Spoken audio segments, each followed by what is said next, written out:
Pemirsa, kenaikan pajak bumi dan bangunan PBB tidak hanya mendapat sorotan dari masyarakat, tetapi juga pelaku usaha Bali Villa Rental dan Management Association BVRMA. Namun di sisi lain, kebocoran pajak dari banyaknya villa tak berizin di Bali mesti menjadi perhatian serius pemerintah.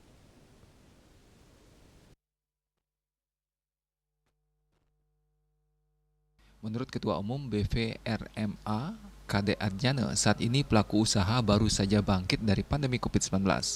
Ketika usaha mulai menggeliat, justru pelaku usaha dibebani dengan banyaknya pungutan yang harus dibayar oleh para investor.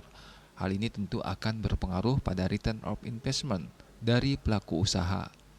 Artinya bahwa pendapatan yang diperoleh tetap atau bahkan menurun, tetapi pungutan yang harus di-store ke pemerintah semakin meningkat. Di satu sisi, pemerintah dinilai tidak melakukan perbaikan, terutama yang berkaitan dengan kebocoran pajak dari sektor pariwisata. Pihaknya menjelaskan berdasarkan data dari salah satu platform digital. Disebutkan bahwa angka listing properti yang disewakan di Bali jumlahnya hampir 40.000. Sementara data villa yang memiliki izin kurang dari 5.000. Hal ini tentu menjadi kebocoran, mengingat banyak villa yang tidak memiliki izin. Untuk itu, pihaknya berharap agar pemerintah lebih mengupayakan potensi pajak dari villa yang tidak memiliki izin ketimbang menaikkan PBB.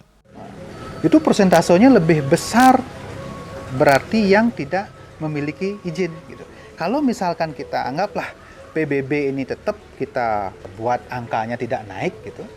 Kemudian potensi ini kita maksimumkan, potensi pendapat ini kita maksimum, bahkan ini lebih besar hasilnya ketimbang menaikkan PBB. Gitu. Nah, kenapa pemerintah tidak melakukan upaya ini? Yang seharusnya mereka bisa optimalkan potensi pendapatan dari pajak villa yang resmi itu ketimbang menaikkan PBB. Gitu. Kenapa tidak itu yang dilakukan?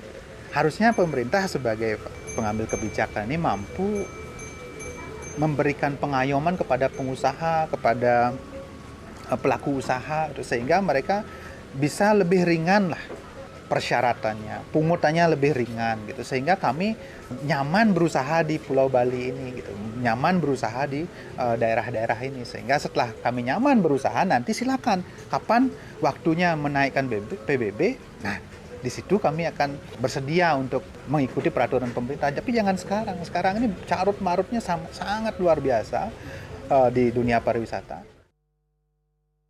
Pihaknya juga menyoroti banyaknya bermunculan bisnis ilegal di Bali. Selain itu, pelaku usaha di Bali dinilai tidak mendapat perhatian khusus dari pemerintah, baik secara hukum maupun eksistensi.